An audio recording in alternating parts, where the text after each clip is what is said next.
Hello and welcome to the Deep Dive. I'm so glad you could join us today. It's great to be here. Our mission today is pretty simple.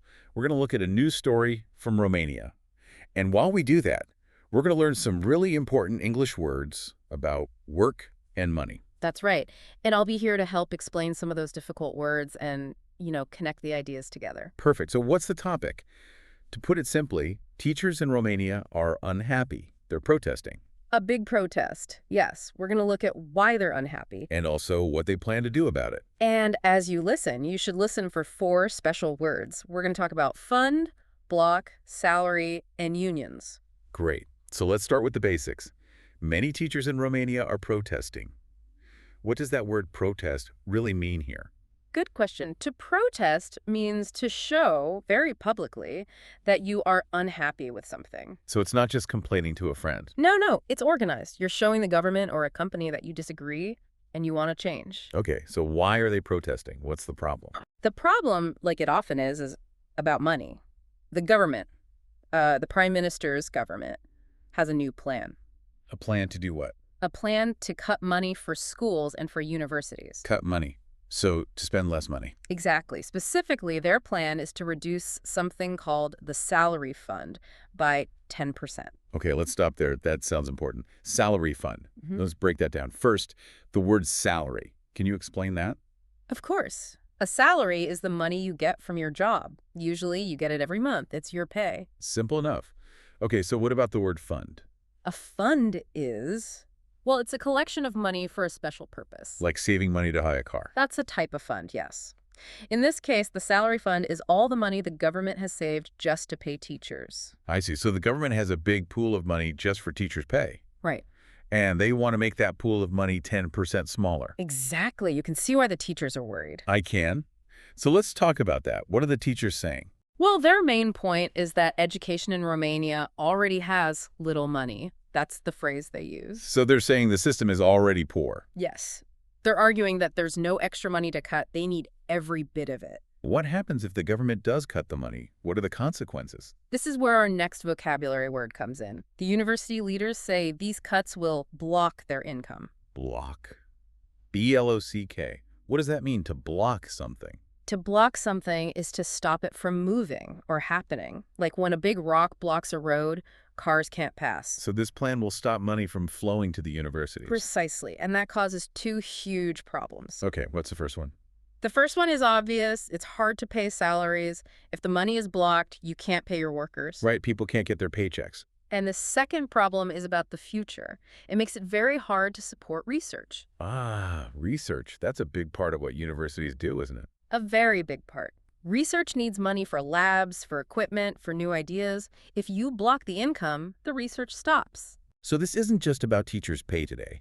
It's about the country's progress for tomorrow. That's what the university leaders are saying. Everyone in education agrees this is a bad idea. Now, this brings me to something I found really interesting in the news reports. Oh. The protesters are making a comparison, a very strong comparison, between Romania and its neighbor, Ukraine. Yes, this is a very powerful part of their argument. Can you explain it? What's the difference they are pointing out? Well, as we all know, Ukraine is in a war right now. It's a very difficult, very expensive situation for them. Of course. A country at war usually has to cut spending on things like education.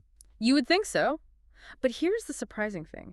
In Ukraine, teachers' pay is actually going up. They are increasing it. Wow. Even during a war, they are paying teachers more. Yes, but in Romania, a country that is at peace, the government wants to cut pay. I can see why that comparison would make the teachers in Romania feel, well, angry and unappreciated. Exactly. They are asking, if a country at war can support its teachers, why can't our country in a time of peace? It's a very powerful question. It is. So what happens next? The teachers are angry. They feel this is unfair. What can they do? This is where our next word comes in, right?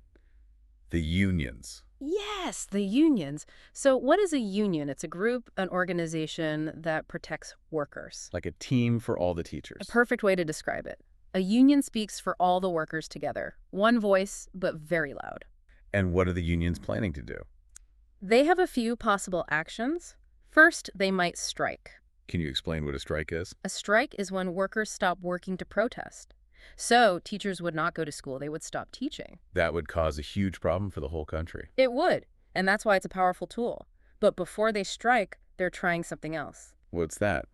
A petition. Ah, petition. They are collecting signatures, right? People's names. Yes, they are collecting names to show how many people disagree with the government's plan. Do they have a goal? How many signatures do they want? They do. They want to get 100,000 signatures. 100,000. That's a lot of people. A huge number. The goal is to show the government that this isn't just a few unhappy teachers. It's a national issue. I see. So there's a petition and the threat of a strike. Is there a deadline for all of this? Yes, and it's very soon. The important date is February 20th. February 20th. Why is that date so important? Because that is the day the government will send the new plan to Parliament. Okay, so once it goes to Parliament, it's much harder to stop. Much harder. It becomes an official lawmaking process, so the unions are in a race against time. They need to get those 100,000 signatures and put pressure on the government before February 20th? Exactly. The clock is ticking. So if we look at the big picture, what is the main message from the teachers? What do they really want? Their message is simple. They want to keep the money for schools. But it's about more than their own jobs. It is. They say they are doing this to protect the future of the students. Okay, that was a lot of information. Let's try to summarize it in just a few short sentences. Good idea. So, first, the government wants to cut money for teachers. Second, the teachers are unhappy and say this will hurt students. And third, they might stop working. They might strike if the government doesn't change the plan. A perfect summary. And let's quickly review those 4 keywords one last time. Let's do it. The first was salary, The money you get for your job, then fund. money saved for a special purpose. Third was block. To stop something from moving or happening. And finally, union. A group that protects workers. Salary, fund, block, union. 4 very useful words. They really are. Now, before we finish, we always like to leave you, our listener, with a question to think about. A little homework. Exactly. So here it is. Do you think teachers should have a high salary? Why or why not? Ooh, that's a good one. A really interesting question. In most countries, teachers are so important. We trust them with our children, with the future. But their salary is often not as high as a doctor's or a lawyer's. So what do you think? Is a high salary important to get good teachers? Or is teaching something people do for the love of it, not for the money? There's no easy answer.